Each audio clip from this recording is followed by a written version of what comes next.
দোস্ত তুই নারকেল তেল দেস মাথা দেস না।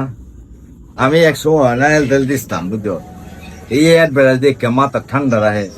হ্যাঁ, এই অ্যাডভার্টাইজটা দেখে আমার মাথা চিন্তা করলাম যে নারকেল তেল দিলে তো মাথা ঠান্ডা রাখে। নারকেল তেলটা দিয়া বাইরে যে চাটা করে রোজ দিয়ে যে আমার মাথাটা সমানে দোয়া বাইরে যাচ্ছে, সমানে দোয়া বাইরে যাচ্ছে। কি একটা অবস্থা দেখাই যাবো।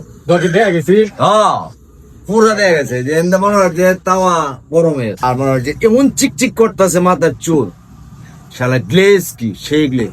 মনে হয় কিন্তু মাথা ঠান্ডার তো কোনো লক্ষণ দেখলাম না। মানুষে কয় ঠান্ডা হয়, কিন্তু আসলে ঠান্ডা হয়। আমিও দেখছি। আরেকটা বিষয় দোষ, আরেকটা বিষয় হয়েছে তোর এই যে যে কয় যে চুল ভরা বন্ধ হয়, চুল ভরা বন্ধ, এটা বেটেনদের ব্যাপারটা আমরা ফেরতাম। আমরা বন্ধুরা আমাদের টাক নাই, এর আগে জীবনে নারকেল তেল দিছে না, দিছে তো চুল তো গেছে টাক হয়েছে। এই যেমন আমরা লিটন বসে এই চুল চুল কমতেছে, চুল কম দোষ হ্যাঁ মতো নাইকেল তেল কি আর কেউ দিছে না। হ্যাঁ এর আম্মা দইরা বাইন দেয় না বায়া ভোট নারকেল তেলটা দিলে পরে ইন্দা বায়া ভোট। এই যে ফিরোজ আইছে, ফিরোজের মাথা চুলও কিন্তু কমিয়েছে।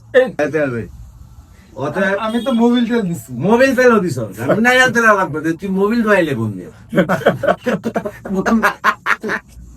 চলবো চলবো।